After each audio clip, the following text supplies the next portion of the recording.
There's no Copacabana, eh?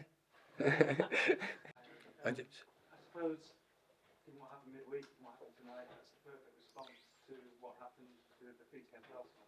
Is that what you wanted to see?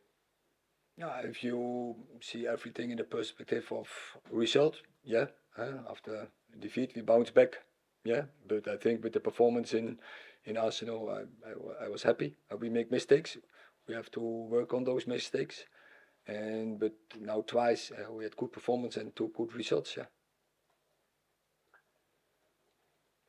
Cool. A lot of managers complain about the fixture schedule, mainly German managers, most people. A lot of managers complain about the fixture schedule, play weakened teams in the cup competitions. You're clearly setting your stall out to win a cup competition with the teams you're picking. Is that because you know how vital it is for the project you're building here, how vital that first trophy could be for everything? As well, but also I don't complain. We know what the fixture schedule, what it is. We have to deal with this. As clubs, we have to set squads, and squads are big and big enough to deal with it. And I think players like to play, and you can build and construct a good team when you play often. And in my perspective, when you play often the same, you're getting the routines in. The two Brazilians to score and play really well on a cold, wet Manchester night. How impressed were you with your Brazilians? There's no Copacabana, eh? No, I think so. We had three Brazilian goal scorers because Fred was the 3-0. So I was pleased with their performance. I have to say I was pleased with the performance from the team in the first 60 minutes. I think we played in opponent's half. We stayed in opponent's half apart from one big chance what we concede, and there was a moment of concentration, lack of concentration, and we have to work on that point. That cost us, I think, the game against Arsenal, and today we didn't get punished, but yeah, we have to work on that because otherwise, just before halftime, you're going with 1-0 down in the dressing room, and you had to be up with minimum 2-3-0, and so that's a point of criticism. But for the rest, I think in the performance, the way we played, the formations between the lines, the movement, the getting behind the lines was quite well, and the creating the chances. Erik, whenever you sign a player, you obviously expect him to be good. But did you think Casemiro could have this impact on English football? He's never played in England before.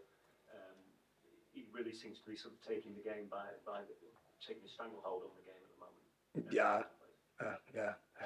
Afterwards, you can say but I expected, because when you see his profile, if you see his performances in the last years for Real Madrid, that is magnificent. They play in such a high level. They win 4 or 5 Champions Leagues. So that is the highest trophy you can win in club football.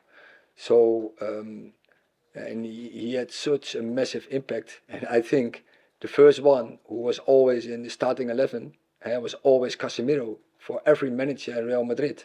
So then you can you understand that he also will have that impact in English football. Last question, Michael. I think you said during the week you wanted Anthony to be more direct with his dribbling. Do you think that he's starting to get that message on board a little bit? And did you see any of that tonight? I have some longer experience with him. We have to challenge him, and if we challenge him, he can adapt. He can adjust his game, and that is what he have to do. And definitely, he has to be more variable, more dynamic. But therefore, also he needs his teammates, and he needs his teammates around him, but also how to use your teammates. And he have to work on that, and he's investing in this moment in it, and you see the progress. But still, I think there is still a lot of room for improvement there. Just quickly on Christian Eriksen, what was his injury? I assume it was the tackle from Andy Carroll. Does it look like a bad one, or? It's always difficult to say.